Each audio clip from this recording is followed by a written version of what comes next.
नमस्कार दोस्तों, संदीप त्रिवेदी। आज 21 दिसंबर 2018 को the story of recording club part 27 लेकर के आप सबके बीच में हाजिर हूँ। दोस्तों, सभी साथियों का बहुत बहुत धन्यवाद। सबसे पहले काफ़ी अच्छी संख्या में आप सबके फीडबैक मिल रहे हैं और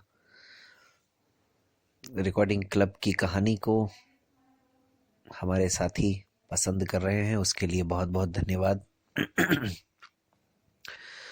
यहाँ पर दोस्तों अब जो कहानी पहुंची है, दरअसल हम 2013 में प्रवेश कर रहे हैं और यहाँ से मैं ये कह सकता हूँ कि असली जो इस पूरी यात्रा में उतार चढ़ाव हैं वो यहीं से आना प्रारंभ हुए थे। जैसा कि मैंने पिछले ऑडियो में कहा था कि 2013 ही वो वर्ष है जब पहली बार ये एहसास हुआ मुझे कि इतनी मेहनत करने के बाद भी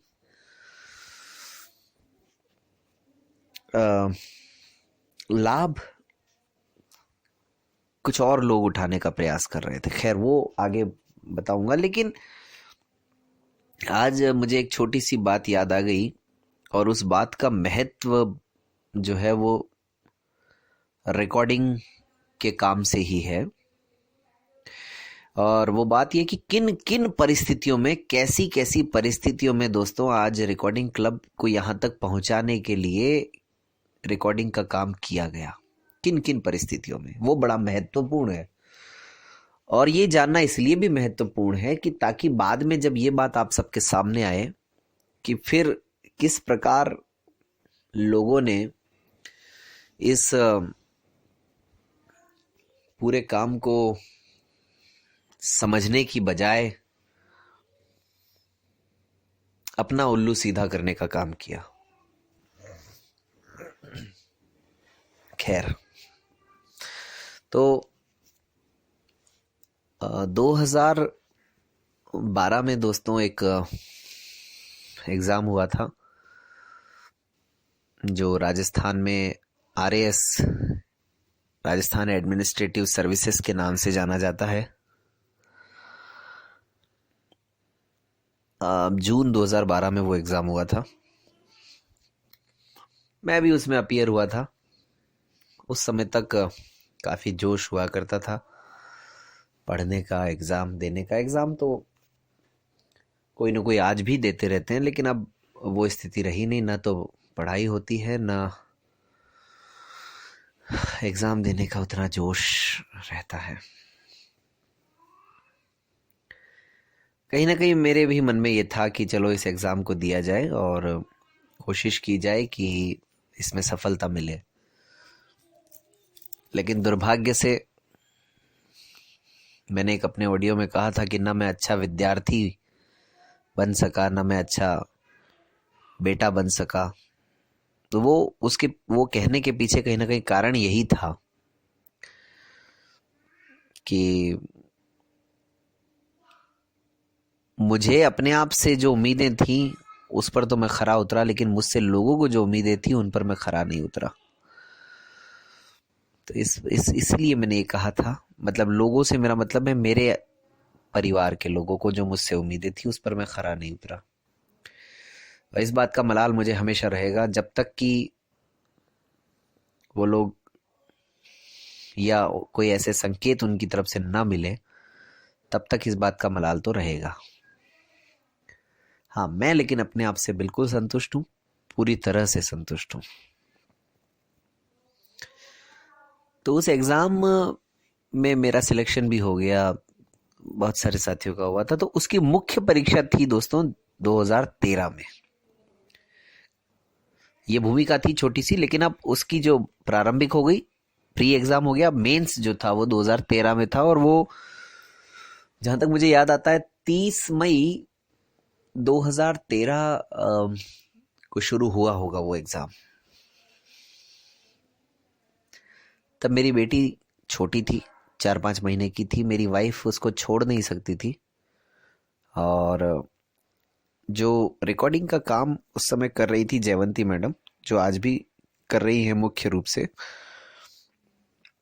वो मुझे एग्जाम में छोड़ने जाया करती थी।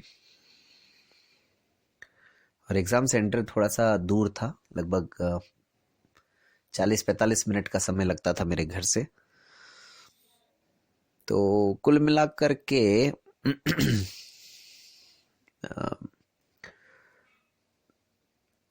कुल मिलाकर के 2 और 2 4, 8 एग्जाम उस पे हुए दोस्तों। 8 दिन मतलब जाना पड़ा, और वो 13 जून तक, जहां तक मुझे याद आ रहा है, वो एग्जाम चला था। तो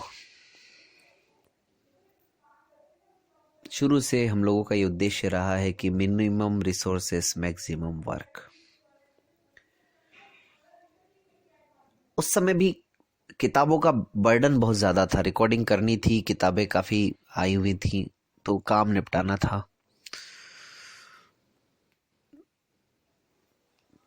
45 मिनट छोड़ने जाना, फिर वापस आना, 1.5 घंटा तो वैसे भी खराब हो रहा था। और अगर कोई व्यक्ति जाएगा आएगा, उसमें और समय खराब होगा। तो उस समय को बचाने के लिए हम लोगों ने क्या तरीका निकाला कि वो उस दौरान मैडम जो है, जयवंती मैडम, वहीं पर रुकी रहे, जो रिकॉर्डिंग का काम करती थी। और वो पहली कोशिश तो यही थी कि सेंटर में अनुमति मिल जाए, लेकिन वो नहीं मिलती। जहां आपका एग्जाम होता है वहां किसी भी व्यक्ति को आने की अनुमति नहीं होती है। तो हालांकि मालूम था अनुमति नहीं मिलेगी, लेकिन वो फिर भी प्रयास किया, रिक्वेस्ट की, लेकिन वो परमिशन नहीं मिली। उन्होंने कहा आपका कैसा भी काम हो, कितना भी इम्पोर्टेंट काम हो, यहाँ हम आपको बैठने नहीं देंगे। मेरा तो एग्जाम होता था अंदर, तो मैं तो अपने रूम में चला जाता था, लेकिन वो बड़ा स्कूल था, तो हमको लगा शायद कहीं आसपास में जगह दे दें। वो दूर बहुत बड़ा कैंपस है उस स्कूल का जहां पर मेरा सेंटर आया था, लेकिन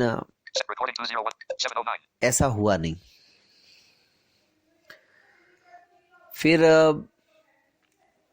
उन्होंने कोशिश की कि मैं तो अंदर चला गया, मुझे पता नहीं, पहले दिन की बात बता रहा हूँ, मैं तो अंदर चला गया, मुझे पता नहीं कि वहां क्या हो रहा है क्या नहीं हो रहा है। बाद में पता चला कि उन्होंने आसपास में किसी एक जगह पर, स्कूल के सामने ही कोई बंगला था किसी का, एसपी वेसपी का, वहां परमिशन लेके उन्होंने रिकॉर्डिंग की। लेकिन उसके दौरान भी बहुत सारी परेशानियां आती थी, और मुझे लगता है कि ज्यादा अच्छा हो कि हम उन्हीं से ये सब बातें सुने।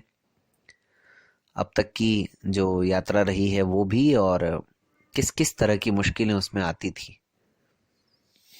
तो क्योंकि वो एक एसपी का बंगला था किसी का, और वहां उनकी पूरी सघन तलाशी ली जाती थी। उसके बाद उनको खुले में ही बैठने की परमिशन दी जाती थी, जो आंगन वगैरह था या बाहर का बरामदा वगैरह, जो गार्डन वगैरह था उसमें, पता नहीं।